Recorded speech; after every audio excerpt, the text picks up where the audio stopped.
The Orange Zone, sponsored by Apex Entertainment.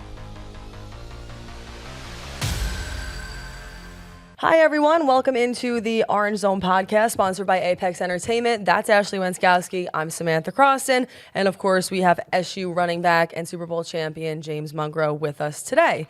Do want to start off by sharing some sad news that we found out earlier today, which is that Lawrence Moten, one of the SU basketball greats and an amazing member of the Syracuse community, has died. He was found in his Washington, D.C. home earlier Tuesday, which is when we're recording this episode. And I thought that we could start off this episode by just saying a couple of things that we knew about him. He was obviously SU basketball, and still is, SU basketball's all-time leading scorer. He also is somebody who ended up staying in Syracuse and worked with Syracuse City School students, really working, as Mungro said when we were off air, in a hands-on environment, working with kids who were struggling with a variety of different things. He recently had actually went down to Washington, D.C. to be closer to his kids and had a new job there. But I thought maybe I would just open up the floor because Mungro actually told me today that he had actually previously worked with Moten and knew him a little bit in a way I didn't know about. Yeah, I knew Lawrence for a while now since I moved back to Syracuse, and a great friend, co-worker. He's just he's bigger than life.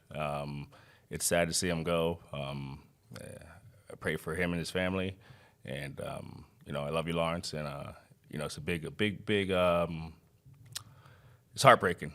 Big SU. He loved SU. He was just a good person in the community, helping kids with basketball, helping kids in the school system here at Syracuse City Schools. I can't say. I could talk to him. I could talk about him for days, but I just send my prayers to his family and his kids. I do just want to say one thing on that note, because you said that you also work with the parents and kids in a different way in your current role. Yes. Taking on a job like that, I remember thinking when Moten told me that he was working with, Syracuse City School kids, that is not the kind of job for everyone, and you have to have the certain kind of personality and will to do that. Yes. What do you think that says about him? He had patience. That's a big thing, working with kids, having patience, and he just had that type of charisma about him that he always had a smile on his face, and he loved SU gear. He had his SU gear on all the time, and just a good friend and just a good human being, a good person for the community. Yeah, I think in the few short years that I got to know him here, having him on this podcast with us, definitely somebody that always wanted to share his knowledge and his love and light for the world with other people, right? Yeah. Wanted to make the world a better place, both here in Syracuse, in the athletics community, in the city school district, just everywhere he went. He wanted to make things better for those around him. And so definitely tremendous loss for everybody in the SU community, in the broader SU athletics community. I know that we will miss him greatly, and just really unfortunate news. Yeah, he was 53 years old.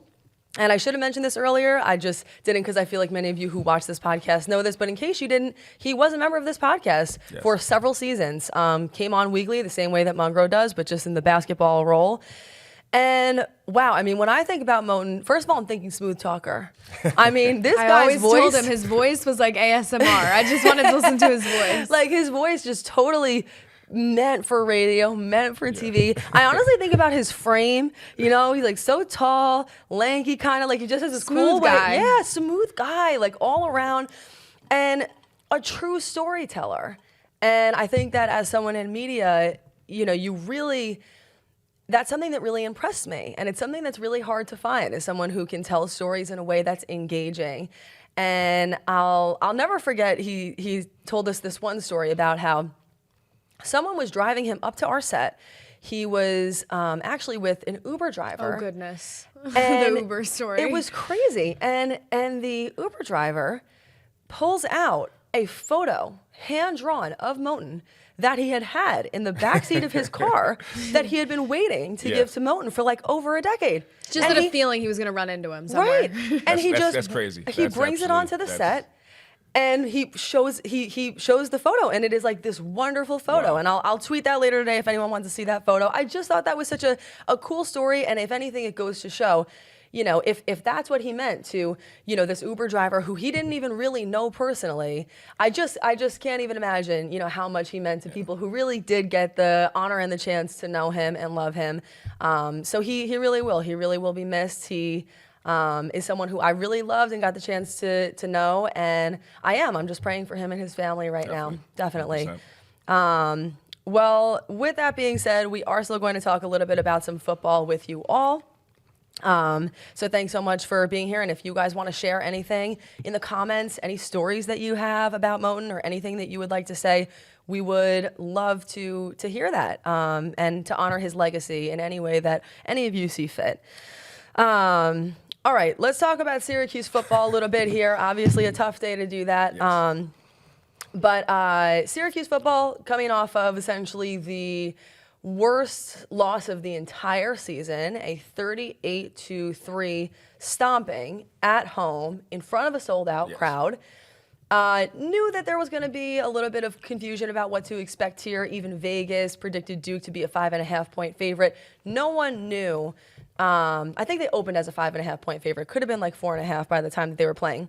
The point is, no one knew what to expect from Ricky Collins. I'm still not here to sit here on this podcast today and tell you that it's completely his fault, but I'm also not here to tell you that he's as good of a quarterback as Steve Angeli, because he most certainly and definitely is not. So I have a question for you ladies. All right, let's hear it. Here we go. Last week, we ended the podcast with me saying something. The live podcast. Yes. Yeah. About the quarterback situation we have, what Ricky's either going to do or not going to do. Throw interceptions? No, I didn't say about interception. I said at his position, he's going to do one or two things. Still can't remember. No. Either he's going to ball out or piss down his leg. Oh yeah. How could we forget that analogy? That was special. I mean, that was a special thing you said. So by me saying that, let's hear what you guys have to say about that. I fear he may have done the latter against Duke. I told you I had a good one for you. No, that was good. Make you smile. That was good. We all needed a smile. We needed that today. We need that right now. Yeah. Right about now, we definitely 100% need that. Yeah. I mean, what can you say about that Duke game, right? He failed to find the end zone, couldn't score a touchdown, looked unsure many times, looked like he wasn't going through his reads well, looked hesitant. I think it was a rude awakening for a lot of Syracuse fans to know that this year, the end of this season, the next 7 games, could be a tougher ride than many people wanted to admit after Clemson. And I mean, listen, Ricky, I have said this all along, is going to be a different guy in November than he is right now at the end of September. He's going to improve. He's going to get better. However, there is going to be an adjustment period, right? It's now week 5 for everybody else, and it's week 2 for Ricky Collins. So taking that into consideration is tough. What I saw that stood out the most for me is the first quarter, first drive, interception. Second quarter, first drive, fumble. Third quarter, first possession, another fumble. You can't win games like that. 3 turnovers. His quarterback rating was, we'll just round it up to a 20. But again, it's not all solely on his shoulders. There's a lot of different pieces of the puzzles that are not working. Right up from the very start of the game, the kickoff return. The gentleman should have kept it in the end zone. He took it out and got 6-7 yards. That's just terrible. He did it twice. That's just terrible. Not heads up football at all. Not focusing, not knowing what's going on. And that's not. I don't see that's in Fran's. I know Fran doesn't teach that. Yeah. I mean, the players are taught that, but they're not demonstrating that on the field. So it's gonna be a long journey moving forward. I mean, he has his work cut out for him, but the positive thing is hopefully he's just going up forward. Get that QB rating going higher than a 20. So they have their work cut out for him. Yeah, and he's shown the resolve already, right? We heard from Fran Brown on Monday that he spent until midnight Saturday night at the facility with Ricky watching tape after the game. That was something that Ricky asked for. He called him up and said, "Hey, Coach, you want to watch the game with me?" And they went through every offensive snap. So he's already showing that, dedication and drive to get better. I think if you're him, what other option do you really have after that performance? But I think that it's okay to recognize and to come to terms with the fact that Fran Brown and this staff throughout their time here have had Kyle McCord and then Steve Angeli. Angeli wasn't perfect against UConn at the beginning of the year, but then grew into, through those 4 games, a guy that you knew you could rely on, a guy that was going to go score. Syracuse now no longer can fall back on that. Well, we know we can go score. You don't know if you can go score anymore, and that can expose your flaws not only on offense in other areas, but defensively, special teams, every area of the team. And do you think that it is worth mentioning that in the press conference this week, Fran Brown said something to the effect of, this is really not mostly on Ricky Collins. We did not do a good enough job as a coaching staff to prepare a first-time starting quarterback. They looked flat. I mean, the coaches looked flat on the sidelines. The players looked flat on the field.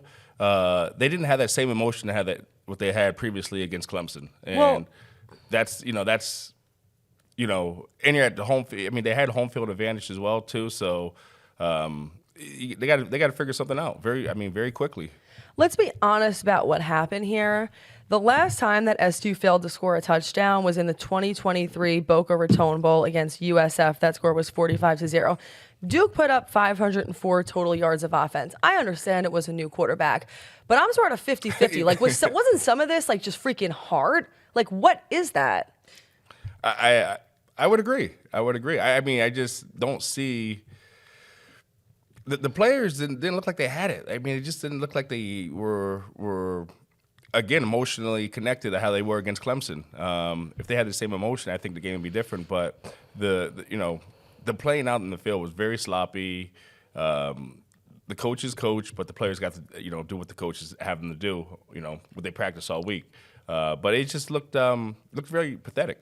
Yeah, it was almost a cruel twist of irony because everything we said sitting here after Clemson, what Syracuse did to Clemson, Duke did to Syracuse, right? Like they were out-coached, out-executed, out-hustled, just under-prepared and exposed for that. And obviously a part of that is Collins. You have a guy who's never started a game before at the college level, but it was a lot deeper than Collins. And I think that's what was alarming to people, right? You can sit here and talk about Collins and the fact that, this offense is going to need a new identity, but you can also sit here and talk about the fact that the defense let up 38 points. Yeah, and special teams got, ball position, everything like that. It all goes together as a team. So, I mean, that's why it's football. It's a team sport. And, again, Collins has the opportunity to bounce back this week and have a good performance, and hopefully he does. They have a very tough opponent coming this week, and things are not going to get easier for SU. Well, that's sort of the problem, is that when we talk about the fact that Syracuse may have a different year here moving forward, I feel like we've all been on this journey of feeling in the beginning like Syracuse is going to have a tough year. And then we saw them beat Clemson, and we're like, well, maybe it could be 7-8 win season. Yes. Now I really look at what remains. Like you mentioned, SMU, very tough team. Just for the purposes of me discussing this with you all, let's just say that they went out and lost to SMU on the road. This is what they have left. Pittsburgh, UNC, Boston College, all unranked, all hopefully winnable. But then number 17, Georgia Tech, number 3, Miami, Florida, and number 21, Notre Dame. Going through the gauntlet. If they lose all the ranked games, and if they lose to SMU, that means they only have 3 other chances against unranked teams, and they would have to win all 3 of those, or SMU, or upset one of the ranked teams, which is going to be tough to do, to get to 6 wins and even be bowl eligible. I'll be honest, with this team sitting at 3-2 and seeing what's left, do I think they make it to 6 wins? I don't know. It's going to be tough. They have their work cut out for them, and any good athlete, this is what you want to be at. Yeah, you're in a terrible position, but again, you play each week to show the country and show the world and show your fans that you are the guy who should be in that position. So hopefully they bounce back. But it's going to be tough going down to Texas and playing in a hostile environment. They did it against Clemson, but that's with certain different personnel. Now with new personnel, it's going to be difficult. To your point, it's basically turned Pitt, Boston College, and UNC into 3 must-win games if they drop one of those games, I think you can pretty confidently say that they will struggle to get to 6 wins. And we know that under Fran Brown, 6 wins and bowl eligible isn't the standard, but you also have to be real with what you're working with here this year, right? You have a young team, a very inexperienced team that Fran has said that we knew coming into the season, right? Everybody knew that that was the case. You lost a ton of starters last year, and now you don't even have your starting quarterback. So I think that it's going to be a gut check, and I think that heading into SMU this week, even if they do lose that game, even if they do struggle in this game, it's at least going to show you where their resolve is. I think it's going to be a good measuring stick for how the rest of the season is going to go, because I think you leave Texas with an entirely different feeling if you lose by a touchdown, it's a close game, rather than if it's another blowout. I mean, we can just admit that things are going to get dark in terms of how people feel. Yeah. Again, we were spoiled last year with McCory and. Easy to say now. Yeah. I mean, we were. Kyle, where you at? And we didn't have. In the years before him, we were just a shitty team, terrible team. And now we finally saw some light at the end of the tunnel. And now, he leaves. We get another quarterback in, and we think things are going well. Things a little shaky in the beginning. Then we beat Clemson. Now we have a whole new quarterback. It's next man up. I mean, and that's what it's all about being an athlete, is being prepared and ready when your number is called. And there's guys' numbers are being called, and they just got to show up and play now. Let's look ahead to SMU. FanDuel has Syracuse as 14.5-point underdogs.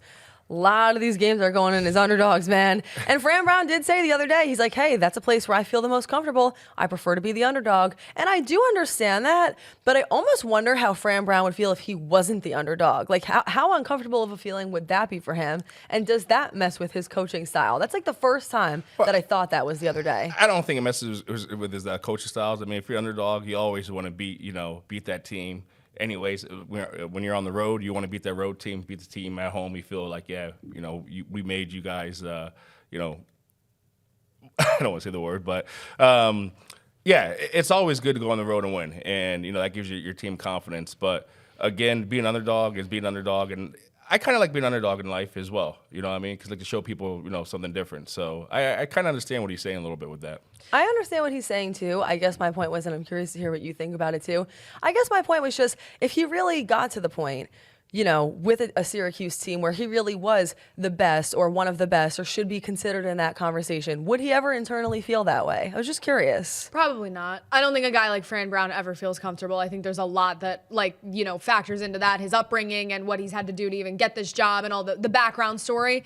But I do agree it would be interesting to see him in a spot where he wasn't. Hopefully at Syracuse, I should add. But like you said, I don't think his attitude and his coaching style is ever going to change, because he demands, details and, good practices and stuff like that. So as he continues to keep growing as a head coach, things are going to get better for him. I'll give you a little bit and of his proof. Staff. Yeah. I'll give you a little bit of proof of that. We also found out at the press conference that, I didn't even know this, but he mentioned that his players had been doing weekly schedules. I don't know how long that's been going on for, but they would do weekly schedules just so that he felt like by writing it down, I'm sure, or in some way that they would be able to lock in on the places that they were at, be it the field, the classroom, etc.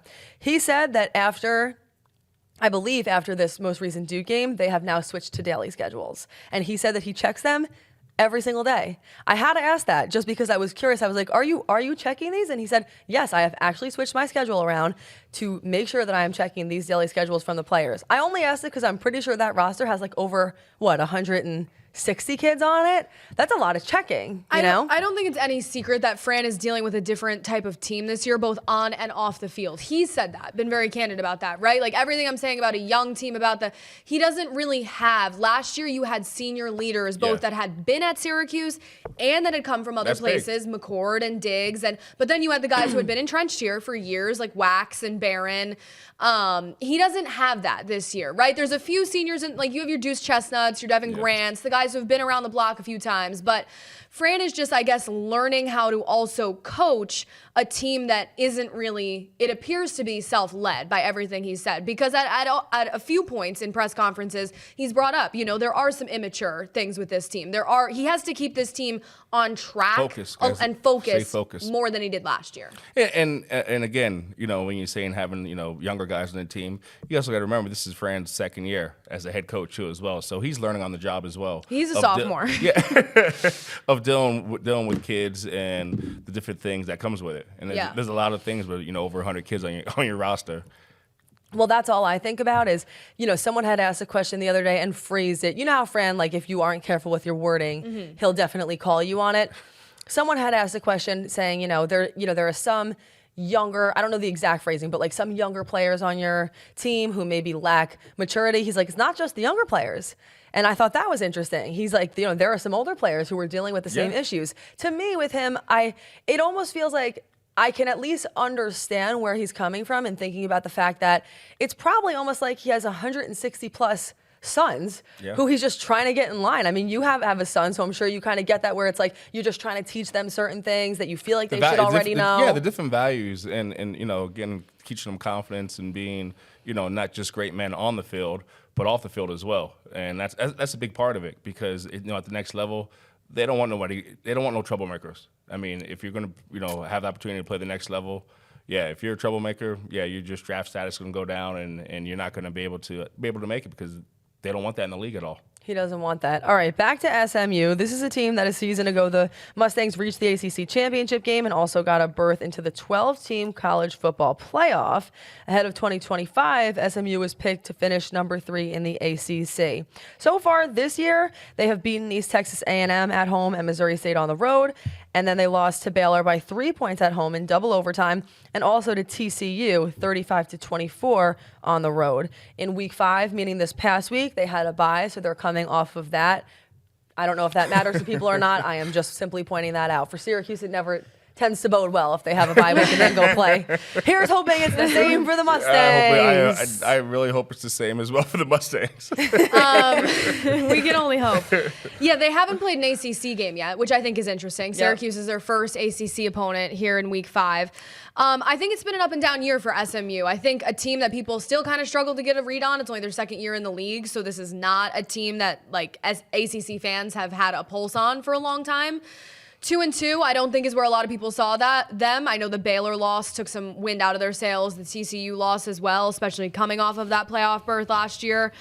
They haven't impressed in the way that I think some people thought they would, right? You're seeing other teams at the top of the conference like Georgia Tech and teams of that nature sort of make a run at the top of the standings that are not SMU. So it'll be interesting to see how they handle it.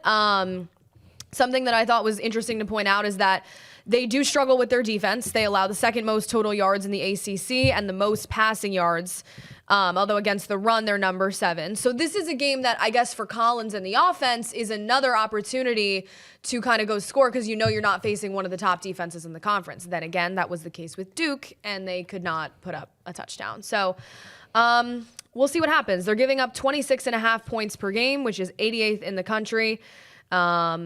And yeah, it's a 3:30 kick from Dallas on ESPN on Saturday. Fran Brown did mention that Syracuse has a few players, Luke Carney among them, some other guys on the lines among them that are from Texas, that this will be a little bit of a homecoming for them. I hate to be at this point in week 5, but I guess all you can say is you want to see Syracuse go out there and be competitive right away, right? Yeah, I think the biggest thing is going to be a fast start and no turnovers in the very beginning of the game. No turnovers. I think the turnovers, that's what really hurt them last week. But, to get better, the turnovers, got to stop. Also worth noting, Fran Brown was asked who would be your backup quarterback now behind Ricky Collins. Either he doesn't know yet or he doesn't want to tell us because he kind of made it seem, at least in I think my eyes, but maybe yours too, that it was somewhat of an open competition still. He said Luke is probably number 2, which I think we all saw in that when he had to come in the Colgate game. Yes. But we'll just see about all and that. And he's a true freshman. Correct. Again, with NIL stuff, with having backups and all that, I mean, it's tough. I mean, the coaches have their hands full, and hopefully Collins can get his stuff together, and the rest of the team, because again, it's not just on his shoulders. I think what you're looking for from them in this game is just like cleaner play, right? No turnovers. Points. We're looking for some points. I mean, we're looking for some points. Points. But a cleaner game all around, right? None of those special teams issues. I just want points. I just point. I mean, really, honestly, I can care less what happens. Just give me some points on the board, just please. Score. Just score some points. But that's like, as Fran Brown likes to say, we just have to score one more point than they do. Maybe 100%. It is just that simple. Yeah. Predictions, will Syracuse win or not? And then we'll get out of here. Will Syracuse win or they won't? No, I think they lose this game. That's nice of you. I have nothing else to say. Okay. Oh man, you know, I honestly hope that, and I would hope they would win the game, but they got to prove it first. They got to prove they have an offense and they can move the ball up and down the field. From last week's display, I would have to say, unfortunately, I think Syracuse is probably gonna get beat this week. I do have something else to say. I changed my mind. You don't say. Okay, I've come around with something. Who would have predicted that? I do think that they're going to lose. However, an interesting stat is that under Fran Brown in the last year and a half, they have never lost back-to-back games. Last year, every time they lost, they would bounce back with a win the next week. So I will be extra impressed, especially with the circumstances and with Collins and all the question marks, if they come back to win. If they come back to win, I will sit at this table and say that that probably is one of the more impressive wins. Okay, because I'm just saying, because he's never been in this position before. Well, he's led them to a win every other time. Well, yeah, what I'm saying, like being in a position of having a second string quarterback and you know the losses and stuff like that. So I'll be extra impressed. It would be very impressive, but they need to score points, and you know that's the bottom line. You can't win, like you said. You need one more point than another team. Doesn't matter, just as long as you have one more point. That's right. Can't do that with 3 points though. That's tough. It could be 3-2, 3-2. Field goal and a safety. hey, we'll take a winner anyway. We get it these days. Scoregami. Literally. To her point, in his coaching career, including time as an assistant, Brown has avoided back-to-back losses at any point since the 2021 season at Rutgers. That being said, I mean, he was at Georgia. He was at Georgia. They don't lose back-to-back games. That being said, I do still think they are going to lose this game. But I agree. It would be really impressive if they didn't and if he could keep that running. So we'll ultimately have to see. And another thing, too, just see Ricky get better. Let's get that 20 to a 40 to a 50 to a 60. Just get better. That's what you want to see. All your teammates to get better. And again, like offensive line need to get better. Defense line need to tackle more. Just be more intelligent football players out there. You got to really just go out there, fast start, and put it to them. Okay, we will see what happens. Again, this podcast is sponsored by Apex Entertainment. Be sure to like, comment, and most importantly, subscribe. Really helps us out when you do that.